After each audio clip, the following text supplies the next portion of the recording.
see how it consists of you can't really find out. Right. Okay.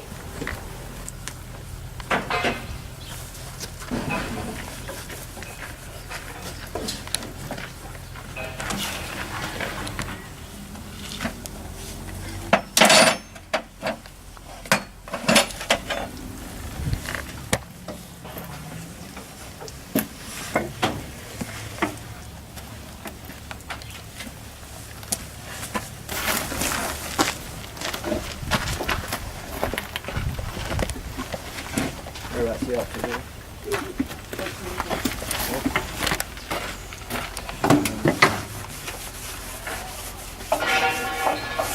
Working hard or hardly working, eh, Anthony? Time did you get here? When that coal train came past.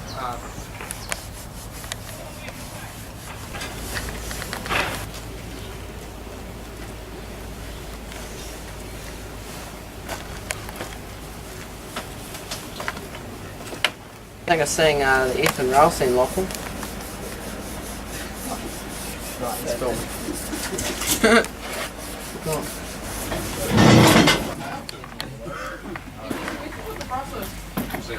No, it doesn't need a fire yet.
sure this gentleman will let you pop it out in the yard front. We're just about to. Are we doing it front here?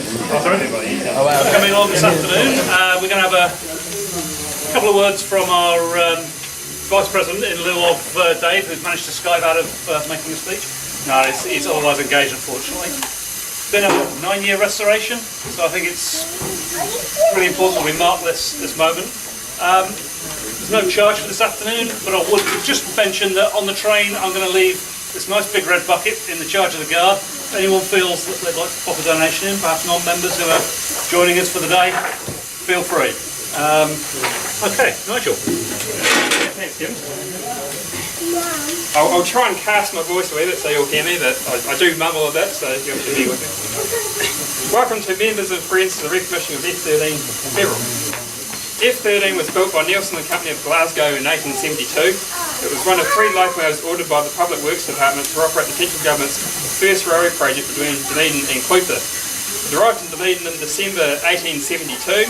The first test run was recorded in May 1873, and it was not officially recorded as being in service until December 1873. Some records suggest it may have been named Clutha at that time, but was later named Eddie Ochiltree, although that name eventually fell into disuse. Fast forward 80 years and F13 was based at Littleton, where it shunted the wharves and provided steam to heat the carriages, making inter-island ferry services. By the end of the 1950s, the presence of 1870s era locomotives in the national system was becoming rare. F13 and sister F163 became popular on local excursions, notably the Hoka Punt to Weatherall and later in the New Zealand Railway centenary in 1963. F13 also made several visits to Dunedin to haul trains to Port Chalmers for their festival week, and also a fairly legendary trip to Hindon and the Torrey Gorge. Around this time it was also named Peveril. After the centenary, the locomotive was officially withdrawn in October 1964, having travelled over 1.2 million miles over a fairly amazing 90 years service to the New Zealand Railways and its predecessors. Along with sister locomotives F163 and W192 and carriage A222, which is also right here, it went into storage at Arthur's Pass.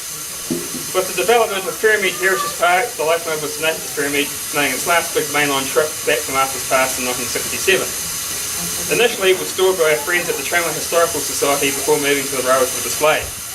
In the early 1980s, the locomotive was overhauled, including some fairly heavy boiler repairs to the front tube plate and a new saddle tank. It went on to operate for 10 years between 1984 and 1994, mostly at Ferrymead, but with a few cameos on the main line on local excursions and in Oamaru. Having languished in the back of the locomotive shed for 5 years awaiting its 10-year boil inspection, the visit of F13's old stablemate F163 to the White Provincials Festival was the catalyst for a brief return to service that reduced boiler pressure. F13 acquitted itself well at White for over 2 weekends in September 1999. With enthusiasm high from the White for performance, the latest overhaul got underway in April 2000, with the boiler and wheels being removed from the frame. However, things quickly became unstuck with the discovery that the boiler would require more major repairs than was anticipated. With the main workforce committed to finishing the restoration of D140, the project effectively ground to a halt before it had even really got going. With D140 in service, attention turned back to F13 in 2004. The underframe was completely stripped, including removing the cylinders. The mechanical work was able to get underway using funds already on hand in the form of $10,000 grants from both the Canterbury Community Trust and the Christchurch City Council. The main driving wheel set was sent to A&G Price of Thames to have a new axle and crankpins fitted, and all 3 wheel sets went to the Glenbrook Vintage Railway for tyre reprofiling and crankpin quartering. Meanwhile, design work was underway thanks to Ian Fanshawe for the boiler repairs in the form of a new inner fibre. The project turned a corner in 2005 with a significant grant of $63,000 from New Zealand Lotteries to enable the boiler repairs to proceed. The boiler was then sent to Littleton Engineering. Although this was meant to be for full boiler repairs, more work was discovered while at Littleton, so the funds on hand were exhausted once the specialist fabrication and welding work on the boiler was complete. Meanwhile, back at Ferrymead, the underframe was gradually being reassembled with both refurbished and replaced components to the point where it was a rolling chassis again, awaiting completion of the boiler. The boiler returned to Ferrymead during 2006. The main work required was painting the firebox stays and fitting the tubes. The stay painting job was somewhat daunting, as most of us had never done it before, and there were approximately 550 stay-ins to do. The first stays took 20 to 30 minutes to do, which was a bit demoralising. but once we got the hang of it, about 5 minutes per end was the norm. You can do the maths on how long this took. Although with it being a very noisy activity, it was mainly done outside our normal work days on a Sunday afternoon. By 2009 we were fitting the tubes and progress was looking good. Then the first of several big delays struck. Torrey Gorge Railway approached us to hire Bokken rail car RM56 to go to Middlemarsh. This became the main workshop project during 2009 and F13 was barely touched. Then in 2010-11 was a series of earthquakes. The first one directly affected this project as the boiler was tipped off its stands in the workshop, and then priority shifted to repairing the track to reopen the railway. The completion date continuously drifted out while we had a number of, while we're at it, we should also do this, moments, the big release designed to replace the smoke box. By 2012 we were well back into it with the boiler passing its hydraulic test, which was a major milestone. Further smaller grants also assisted with $1,200 from the Southern Trust to fabricate the new smoke box, $1,050 from the Lion Foundation to supply and roll new boiler cladding, and the local pub raffle run by Roger Hill supplied many bolts required for the smoke box. A setback was suffered when it was found that some of the work on the wheels would need to be redone, and these were removed for about 6 months while this was being completed. The team on the Locomotive virtually doubled during mid-2013 with the aim of it being completed for the 150th in October that year, although it became quickly apparent that this would be very ambitious. Another milestone was the boiler being reunited with the frame in November 2013 and the standing of the boiler in January 2014. From the beginning of 2014 onwards, the appearance of the Locomotive changed dramatically monthly, sometimes weekly, as various components were overhauled, painted and reunited with the Locomotive. By the time of the Ferrymead Railway 50th last September, the Locomotive looked complete. In December, F13 passed its final boiler inspection and it re-entered service on the 4th of January, after 15 years and nearly $100,000 plus many thousands of volunteer hours. I've personally not mentioned any names of the society members involved, as the chances of me leaving someone out is high. However, you all know who you are and the society thanks you, and hopefully like me, the satisfaction of seeing it going is more than enough thanks. Quite a few organisations also assisted with their time or loan of equipment. Alpine Hydraulics and the Tramway Historical Society are two that come to mind. Although the project took far longer than anyone could have imagined, it is a good example of if you stick at something, you will eventually get there. Although we still have a few teething issues to iron out, hopefully the work done will see this Locomotive in good shape for many years to come. And I'd also like to thank the friends of Ferrymead for supplying the afternoon tea this afternoon. Thank you.